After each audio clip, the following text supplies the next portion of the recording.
Hello friends, स्वागत है आप सभी का अपने चैनल GOVTS ट्यूटोरियल में। तो दोस्तों, कल आप लोगों का जो है जैकबॉट क्लास 12 का जैकबॉट क्लास 12 का एग्जाम है। जी हाँ दोस्तों, और उससे पहले आज मैं आप लोगों के लिए बिल्कुल आपका एग्जाम में जिस प्रकार से जो है दोस्तों एग्जाम में क्वेश्चन पूछे जाएंगे 30+50, यानी कि दोस्तों 30 नंबर का जो है आपका ऑब्जेक्टिव प्रश्न पूछा जाएगा और 50 नंबर का है आपका जो सब्जेक्टिव प्रश्न पूछा जाएगा। दोस्तों इस वीडियो में जो है मैं आप लोगों के लिए जिस प्रकार से है क्वेश्चन आपका 31 नंबर से जो है दोस्तों इतना 31 से जो है 52 नंबर तक जो है आपका सब्जेक्टिव प्रश्न पूछा जाएगा। तो उसी प्रकार से है दोस्तों मैं आप लोगों के लिए जो है क्वेश्चन तैयार करके लाया हूं, जिसमें से दोस्तों आपके बहुत सारे जो क्वेश्चन हैं आप लोगों का एग्जाम में दोस्तों पूछे जाएंगे। दोस्तों पूछने का जो है ये संभावना है, और दोस्तों आप लोगों के लिए ये बहुत ही ज़्यादा मोस्ट इम्पोर्टेंट वीडियो रहने वाला है। इस वीडियो में दोस्तों मैं आप लोगों को जो है मैं आपको 22 सब्जेक्टिव प्रश्न जो है दूंगा। इस वीडियो में आपको बताने वाला हूँ दोस्तों कितना 22 सब्जेक्टिव प्रश्न 22, जो कि आपका 50 नंबर का होगा। और इसमें से दोस्तों बहुत सारे क्वेश्चन जो है आने का संभावना है, very very very most important रहने वाला है। इसलिए दोस्तों आप वीडियो को बिल्कुल भी स्किप करके जाने का मत सोचिएगा, बिल्कुल भी नहीं। अब बिल्कुल भी मिस नहीं कीजिएगा, जो भी क्वेश्चन मैं दे रहा हूँ दोस्तों बहुत ही मोस्ट इम्पोर्टेंट वीडियो रहने वाला है। और कल जो है दोस्तों आप लोगों का जो है इतिहास का एग्जाम होने वाला है। कल आप लोगों का है 13 फरवरी 2024, आप लोगों का कल जो है हिस्ट्री का जो है एग्जाम है। दोस्तों आप वीडियो में शुरू से लेकर अंत तक जरूर बने रहेगा दोस्तों, और वीडियो देखने के बाद अपने सभी दोस्तों के पास वीडियो को शेयर जरूर कर दीजिएगा। ये बहुत ही मोस्ट इंपॉर्टेंट क्वेश्चन है। तो चलिए दोस्तों हम लोग बिना देर किए जो वीडियो को शुरू करते हैं।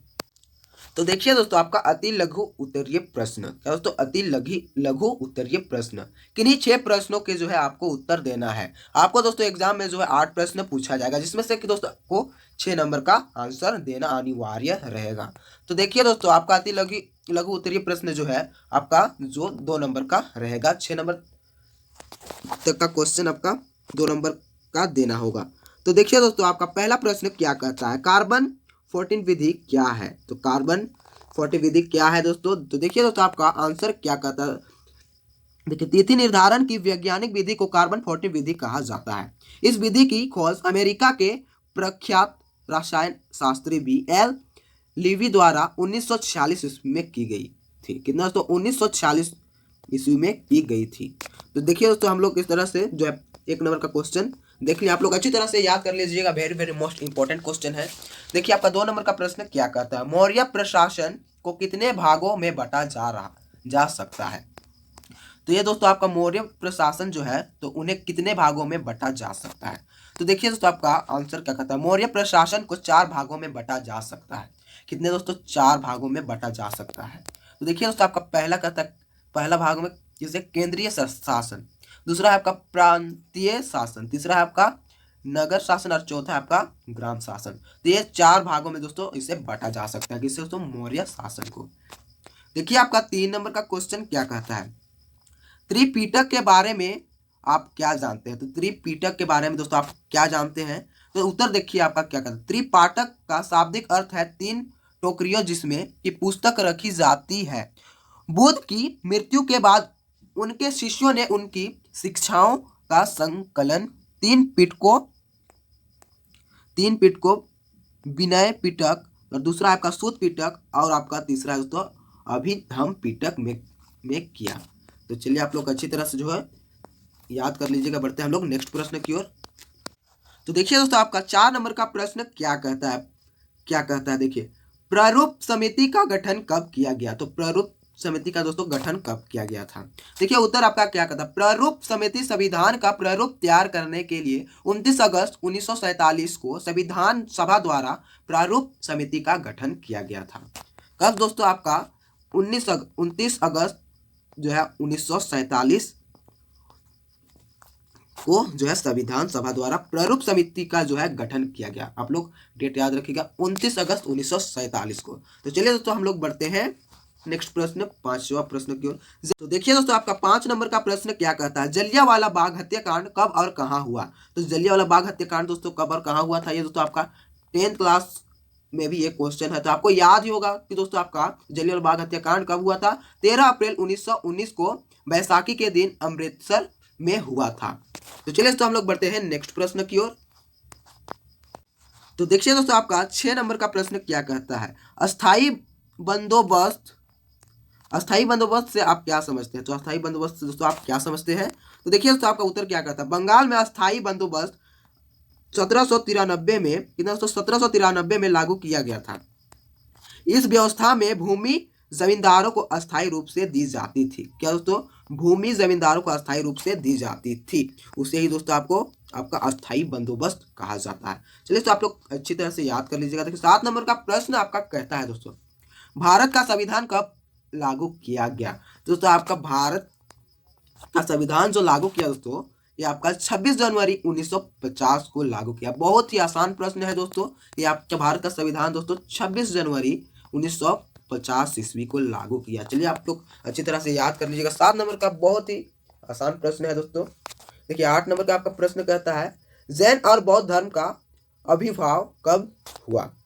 तो आविर्भाव कब हुआ दोस्तों जैन और बौद्ध धर्म का? तो 6ठी सदी ईसा पूर्व में हुआ था। अब दोस्तों 6ठी ईसा पूर्व में जो है जैन और बौद्ध धर्म का आविर्भाव हुआ था। चलिए दोस्तों हम लोग बढ़ते हैं नेक्स्ट प्रश्न की ओर। इस तरह से दोस्तों हम लोग 8 वीवीआई और वीवीआई हम लोग सब्जेक्टिव प्रश्न सॉल्व किए। कितने दोस्तों? लघु उत्तरीय प्रश्न का 8 वीवीआई सब्जेक्टिव प्रश्न सॉल्व कर लिए। तो फिर हम लोग लघु उत्तरीय प्रश्न देखेंगे, जो कि आपका एक प्रश्न दोस्तों 3 नंबर का रहेगा, जिसमें कि आपका 8 प्रश्न पूछा जाएगा, लेकिन दोस्तों आपको 6 प्रश्न का ही आंसर देना रहेगा। तो देखिए दोस्तों आपका 9वां प्रश्न क्या कहता है? 9 नंबर का प्रश्न क्या कहता है? इतिहास लेख में अभिलेखों का क्या महत्व है? तो अब इतिहास लेख में अभिलेखों का क्या महत्व है दोस्तों? देखिए तो अथवा करके और एक प्रश्न दिया गया दोस्तों, अभिलेख किसे कहते हैं? ये दोनों क्वेश्चन का जो आंसर होगा दोस्तों एक ही होगा। ये दोनों प्रश्न, 2 प्रश्न दिया गया है, तो दोनों प्रश्न का जो है आंसर आपका एक ही होगा। तो देखिए आपका आंसर क्या कहता है? वैदिक काल के पश्चात मौर्य काल से पूर्व मध्य काल तक के इतिहास लेख में अभिलेख अत्यंत महत्वपूर्ण सिद्ध हुए हैं। हमें उन सभी राजाओं एवं अन्य लोगों के प्रति शुक्रगुजार होना चाहिए जिन्होंने अभिलेख खुदवाकर त्रियुगीन इतिहास को सुरक्षित करते हुए हम तक पहुंचाया। अभिलेख उन्हें कहा जाता है जो कि पाषाण, धातु या मिट्टी के बर्तनों आदि पर खोदे होते हैं। अभिलेखों में त्रियुगीन शासक एवं उनके मातहत अपनी उपलब्धियां, विचार एवं क्रियाकलाप आदि लिखवाते थे। मौर्यकालीन प्राचीन महानतम सम्राट अशोक ने भारत के विभिन्न भागी में कई अभिलेख खुदवाए।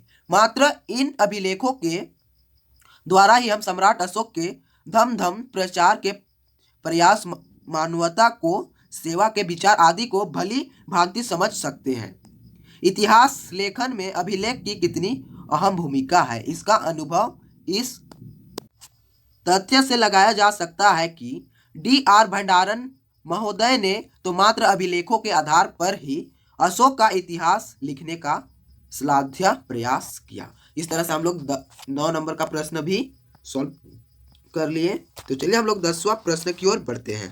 तो देखिए दोस्तों आपका 10 नंबर का प्रश्न कहता है, गंधार कला की विशेषताओं का उल्लेख कीजिए। तो आपको गंधार कला का जो है उनका विशेषताओं का जो है उल्लेख करना है। देखिए उत्तर आपका क्या कहता है? गंधार कला की विशेषताएं निम्नलिखित है। क्या दोस्तों? गंधार कला का जो है विशेषताएं जो निम्नलिखित है। तो पहला जो है क्या कहता है? देखिए मानव शरीर के यथार्थ चित्रण की ओर विशेष ध्यान दिया गया है। इनमें मानव शरीर की सुंदर रचना एवं मांसपेशियां की सूक्ष्मता परिलक्षित होती है। मूंछों एवं लहरदार बालों का भी अत्यंत सूक्ष्म ढंग से प्रदर्शन हुआ है। देखिए दूसरा आपका कहता है, बुद्ध की वेशभूषा यूनानी है। उनके पैरों में जूते दिखाए गए हैं। प्रभा मंडल सादा तथा अलंकारण रहित है। तीसरा पॉइंट आपका कहता है, शरीर से अत्यंत सटे अंग प्रत्यंग दिखाने वाले पारदर्शी वस्त्रों का अंकन हुआ है, जिनमें अलवेंटे तक स्पष्ट देखा जा सकता है। देखिए चौथा पॉइंट आपका कहता है, अनुपम नक्काशी भी इस शैली की विशेषता है। तो अनुपम नक्काशी भी इस शैली का विशेषता है। तो चलिए दोस्तों हम लोग 10वां प्रश्न जो कि आपका वीवीआई ऑब्जेक्टिव था, ये भी आपका वीवीआई ऑब्जेक्टिव था दोस्तों। तो ये भी हम लोग सॉल्व कर लिया। अब हम लोग बढ़ते हैं अगला प्रश्न की ओर। तो देखिए दोस्तों, आपका 11वां नंबर का प्रश्न क्या कहता है, जैन धर्म के चित्रतन के बारे में आप क्या जानते हैं। तो कौन सा धर्म दोस्तों, जैन धर्म के चिरतन के बारे में आप क्या जानते हैं। उत्तर आपका क्या कहता है, देखिए त्रितन महावीर स्वामी ने कर्म फल से छुटकारा पाने के लिए त्रितनों को अपनाने पर बल दिया। ये निम्न है, यहाँ चित्र नहीं दोस्तों, त्रिरत्न होगा, त्रिरत्न। तो देखिए आपका पहला पॉइंट क्या कहता है, सम्यक ज्ञान, सच्चा एवं पूर्ण ज्ञान का होना ही सम्यक ज्ञान है। क्या दोस्तों, सच्चा एवं पूर्ण ज्ञान का होना ही सम्यक ज्ञान है। दूसरा कहता है आपका, देखिए सम्यक दर्शन, सत्य में विश्वास एवं यथार्थ ज्ञान के प्रति श्रद्धा ही सम्यक दर्शन है। तीसरा आपका क्या था, सम्यक आचरण, देखिए सच्चा आचरण एवं सांसारिक विषयों से उत्पन्न सुख दुख के प्रति संभाव ही सम्यक आचरण है। तो चलिए दोस्तों, हम लोग इस तरह से 11 नंबर का प्रश्न भी देख लिए। 11 नंबर का क्वेश्चन आपका पूछा गया था, जैन धर्म के त्रिरत्न के बारे में आप क्या जानते हैं, तो उसे आपको बताना। तो इस तरह से हम लोग देख लिए। बढ़ते हैं हम लोग नेक्स्ट प्रश्न की ओर। तो देखिए उसका 12 नंबर का प्रश्न क्या कहता है, अकबर की धार्मिक नीति की विवेचना कीजिए। तो अकबर की धार्मिक नीति की आपको विवेचना करना है। आंसर देखिए, अकबर में धार्मिक सहिष्णुता की नीति अपनाई। 1562 ईस्वी में अकबर ने युद्ध बंदियों को दास बनाने की प्रथा पर रोक लगाया। क्या दोस्तों, दास बनाने की प्रथा पर जो है रोक लगाई। 1563 ईस्वी में अकबर ने तीर्थ यात्रा कर बंद कर दिया। दार्शनिक व धार्मिक प्रश्नों पर वाद विवाद करने के लिए अकबर ने फतेहपुर सिकरी में 1575 ईस्वी में इबादत खाना का निर्माण कराया। यहाँ शेख अब्दुल नवी एवं अब्दुल्ला सुल्तानपुर के मध्य होने वाले अशोभनीय झगड़ों को देखकर 1579 ईस्वी में अकबर ने महजर की घोषणा की। इसके द्वारा किसी भी विवाद पर अकबर की राय ही अंतिम राय होगी। अकबर ने अपना ज्ञान बढ़ाने के लिए विभिन्न धर्मों के विद्वानों से उनके धर्म की जानकारी ली। इस तरह से दोस्तों हम लोग 12वां नंबर का क्वेश्चन का जो है आंसर देख लिए। चलिए हम लोग बढ़ते हैं नेक्स्ट प्रश्न की ओर। ये सभी प्रश्न जो है दोस्तों वीवीआई प्रश्न है, इसलिए तो आप सभी प्रश्नों को याद कर लीजिए, कल आपको एग्जाम में देखने को जरूर मिलेगा। तो चलिए दोस्तों हम लोग बढ़ते हैं नेक्स्ट प्रश्न की। ये दोस्तों आपका 13वां नंबर का प्रश्न क्या कहता है, मीराबाई पर संक्षिप्त टिप्पणी लिखे। तो मीराबाई के बारे में दोस्तों आपको संक्षिप्त में जो है आपको टिप्पणी लिखना है। उत्तर देखिए, मीराबाई जो है देखिए 1498 से 1573 एडी दक्षिण भारत में अलवार महिला संत अंडाल की तरह उत्तर भारत में मीराबाई भी कृष्ण को अपना पति मानती थी। वह राजस्थान के मेड़ता के शासक रत्न सिंह राठौर की पुत्री थी। मीराबाई का जन्म 1498 ईस्वी में मेड़ता के एक गांव कुशली में हुआ। कब दोस्तों, आपका मीराबाई का जन्म 1498 ईस्वी में कहाँ दोस्तों, आपका मेड़ता के एक गांव में जो है कुशली में हुआ। मीराबाई को बालपन से ही, यहाँ पे बचपन होना चाहिए था, बालपन लिखा गया, टाइपिंग मिस्टेक हुआ। बचपन से ही कृष्ण से प्रतीकात्मक प्रेम था। 1516 ईस्वी में मीराबाई का विवाह राणा संगा के ज्येष्ठ पुत्र भोजराज से हुआ। उनके पति भोजराज की असमय मृत्यु हो गई और मीराबाई विधवा हो गई। मीरा अब कृष्ण भक्ति में लीन रहने लगी। 1531 ईस्वी में राणा संगा का छोटा बेटा विक्रमादित्य गद्दी पर बैठा। उसने मीरा को विष देकर मारने का प्रयास किया। किसको? तो मीरा को जो है विष देकर मारने का प्रयास किया। मगर जाको राखे सैया मार सके ना कोई। क्या दोस्तों? मगर जाको राखे सैया मार सके ना कोई। वे अब चित्तौड़ छोड़कर मेड़ता के शासक अपने चाचा ब्रह्मदेव के पास चली गायो। जोधपुर राजा मालदेव ने जब मेड़ता पर अधिकार किया तब वे मेड़ता छोड़कर द्वारका चली गायो। द्वारिका में वे पूर्णतः कृष्ण भक्ति में लीन रही। उन्होंने कृष्ण भक्ति के कई पदों को सृजन किया। उनका यह भजन तो आज भी प्रत्येक भारतवासी की जबान पर है। तो आज भी उनका भजन जो है प्रत्येक भारतवासी की जबान पर है। इस तरह से हम लोग 13 नंबर का क्वेश्चन आंसर भी देख लिए। बढ़ते हैं हम लोग नेक्स्ट प्रश्न की ओर। तो देखिए दोस्तों, आपका अगला प्रश्न जो है 14 नंबर है, ये आपका क्या कहता है। देखिए, रेहला पर एक संक्षिप्त में टिप्पणी लिखना है। क्या दोस्तों, रेहला पर एक संक्षिप्त में जो है टिप्पणी लिखना है। तो उत्तर आपका क्या कहता है। मोरक्को का एक प्रसिद्ध यात्री इब्न बतूता खनाबदोस जाति का होने के कारण बहुत घुमक्कड़ था। उसने अपने 73 वर्ष के जीव में लगभग 77,640 मील की यात्रा तय की। कितना दोस्तों, 77,640 मील की यात्रा तय की। 1333 ईस्वी से 1342 ईस्वी के बीच उसने भारत के विभिन्न भागों की यात्रा की। 1354 ईस्वी में मोरक्को लौटने के बाद इब्न बतूता ने अपनी इस यात्रा का वृतांत अरबी भाषा में लिखा, जिसे रेहला कहा जाता है। इब्न बतूता ने इस पुस्तक में नवीन संस्कृतियों, लोगों, आस्थाओं, मान्यताओं आदि के विषय में अपने अभिमत को बड़ी ही सावधानी एवं कुशलता पूर्वक दर्ज किया। रेहला से खिजली एवं तुगलक कालीन भारत की न्यायिक, आर्थिक, भौगोलिक, राजनीतिक एवं सामाजिक स्थिति, डाक सड़क तथा गुप्तचर व्यवस्था, कला एवं स्थापत्य, कूटनीति तथा दरबारी षड्यंत्रों एवं तत्योगीन लोगों के आचार विचार की तथ्यपरक व निष्पक्ष जानकारी मिलती है। इस तरह से हम लोग 14 नंबर का क्वेश्चन को भी देख लिए। देखिए 15 नंबर का आपका प्रश्न क्या कहता है। 1857 ईस्वी की क्रांति के प्रभाव पर प्रकाश डालिए। क्या दोस्तों, 1857 ईस्वी की क्रांति के प्रभाव पर प्रकाश डालिए। तो देखिए दोस्तों, 15 का आंसर क्या कहता है। भारत में ईस्ट इंडिया कंपनी के शासन का अंत हो गया। अब भारत का शासन इंग्लैंड के ताज ने ग्रहण कर लिया। 1858 ईस्वी में महारानी विक्टोरिया की घोषणा के अनुसार क्षेत्रों के सीमा विस्तार की नीति समाप्त कर दी गई। अब प्रादेशिक विस्तार के स्थान पर आर्थिक शोषण का युग आरंभ हुआ। अंग्रेजों ने हिंदू मुस्लिम एकता तोड़ने के लिए फूट डालो एवं राज्य करो नीति अपनाई। 1858 से 1872 तक अंग्रेजों ने हिंदू समर्थक एवं मुस्लिम विरोधी नीति अपनाई। 1872 ईस्वी के पश्चात उन्होंने मुस्लिम समर्थक एवं हिंदू विरोधी नीति अपनाई। इस तरह से हम लोग 15 नंबर का भी देख लिए। तो चलिए दोस्तों, हम लोग बढ़ते हैं नेक्स्ट प्रश्न की ओर। तो देखिए दोस्तों, आप 16 नंबर का प्रश्न क्या कहता है। चंपारण सत्याग्रह के क्या कारण थे। चंपारण सत्याग्रह के क्या कारण थे। आंसर देखिए, चंपारण का मामला महात्मा गांधी के सामने आया। 19वीं सदी के आरंभ में गोरे बागान मालिकों ने किसानों से एक अनुबंध किया, जिसके अनुसार किसानों को अपनी जमीन के 3/20 हिस्से में नील की खेती करना अनिवार्य था। इसे तिकठिया पद्धति कहा जाता था।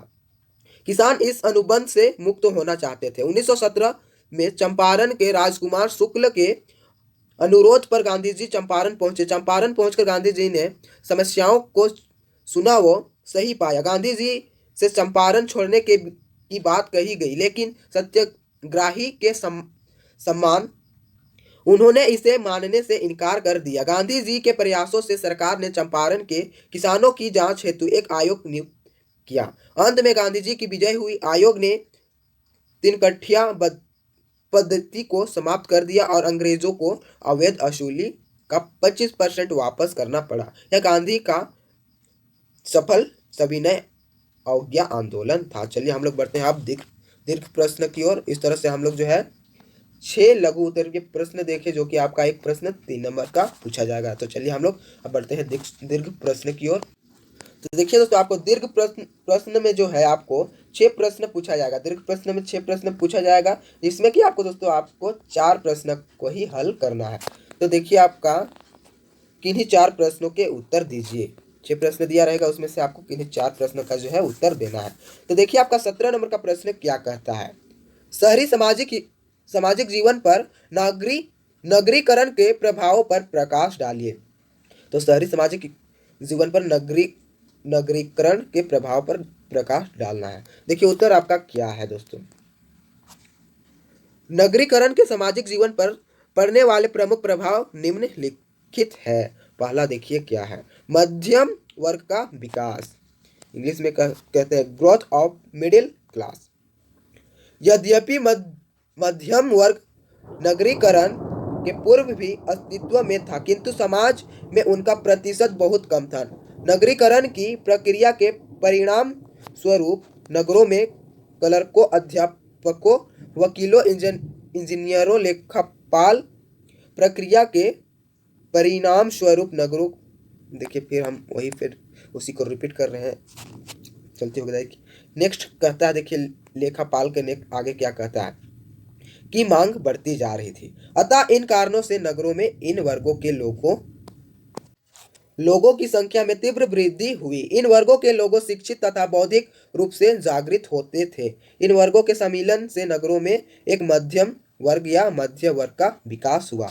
देखिए फिर दूसरा पॉइंट आपका क्या कहता है।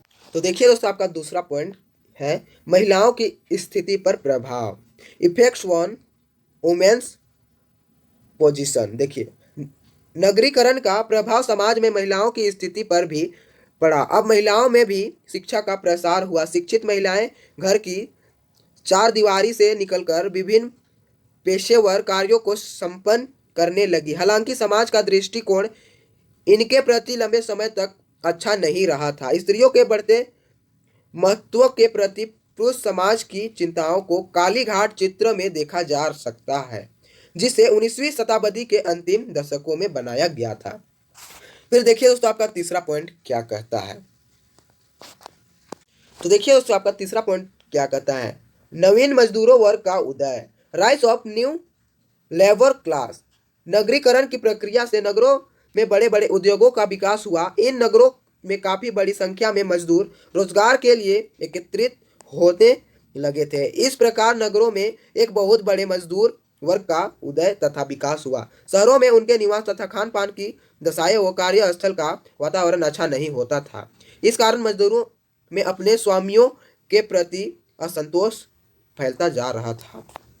देखिए दोस्तों, आपका चौथा पॉइंट कहता है अमीर और गरीबों में खाई का बढ़ना, difference between rich and poor incest. देखिए नगरीकरण की इस प्रक्रिया ने एक ओर जहां काफी संपन्न उद्योगपति पूंजीपति वर्ग का विकास किया, वहीं दूसरी ओर नगरों में एक ऐसे वर्ग का अस्तित्व भी था जिसे सर्वहारिक श्रेणी में रखा जा सकता है। इस वर्ग के पास जीवन यापन के पर्याप्त साधनों का नितांत अभाव। देखिए दोस्तों, आपका 18 नंबर का प्रश्न क्या कहता है, गोलमेज सम्मेलन क्यों आयोजित किए गए, इनके कार्यों की विवेचना कीजिए। उत्तर देखिए, ब्रिटिश सरकार ने लंदन में गोलमेज सम्मेलनों का आयोजन शुरू किया 12 नवंबर 1930 ईस्वी। कब दोस्तों, 12 नवंबर 1930 ईस्वी को प्रथम गोलमेज सम्मेलन का आयोजन हुआ। सम्मेलन की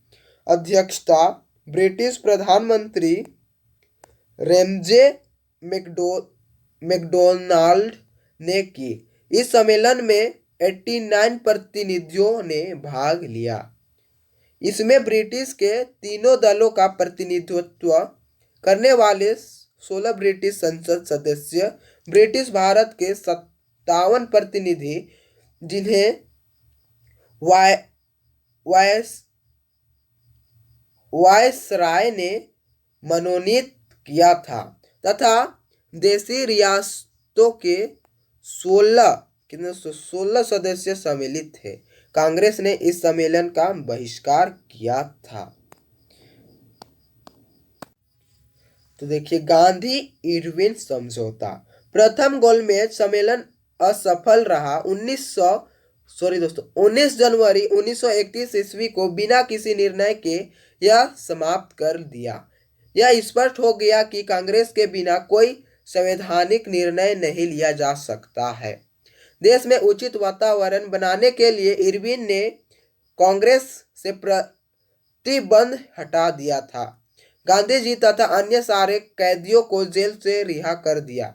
अंततः 5 मार्च 1931 को, कब दोस्तों, 5 मार्च 1931 को गांधी व इरविन में समझौता हो गया। इस समझौते की शर्तों में क्या तो सविनय अवज्ञा आंदोलन को वापस लेना, तटीय क्षेत्रों में नमक उत्पादन की अनुमति देना शामिल था। देखिए दूसरा गोलमेज सम्मेलन गांधी। तो दूसरा सम्मेलन गांधी। इरविन समझौते के तरह दूसरे गोलमेज सम्मेलन में कांग्रेस को भाग लेना था। कांग्रेस की ओर से एकमात्र प्रतिनिधि के रूप में महात्मा गांधी ने भाग लिया। मुस्लिम लीग से मोहम्मद अली जिन्ना ने भाग लिया। 7 सितंबर 1931 को दूसरा गोलमेज सम्मेलन प्रारंभ हुआ। गांधी जी 12 सितंबर को लंदन पहुंचे। विभिन्न दल व वर्ग अपना अपना हित देख रहे थे। गांधी जी ने कहा, अन्य सभी दल सांप्रदायिक है, कांग्रेस ही केवल सारे भारत और सब हितों के प्रतिनिधित्व का दावा कर सकती है। इस दावे को 3 पार्टियों ने खुली चुनौती दी।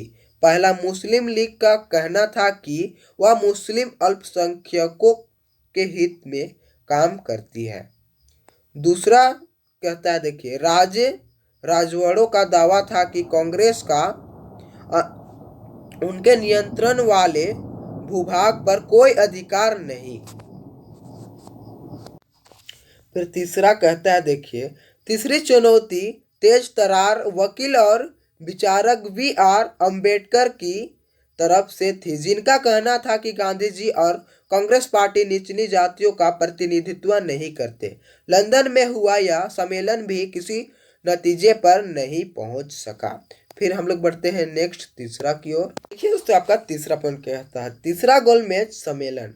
भारत में जिन दिनों गांधी जी द्वारा सविनय अवज्ञा आंदोलन चलाया जा रहा था, ब्रिटिश सरकार ने लंदन में तीसरी सम्मेलन कॉन्फ्रेंस बुलाई। इंग्लैंड की लेबर पार्टी ने इनमें भाग नहीं लिया। कांग्रेस पार्टी ने भी इस कांग्रेस का बहिष्कार किया।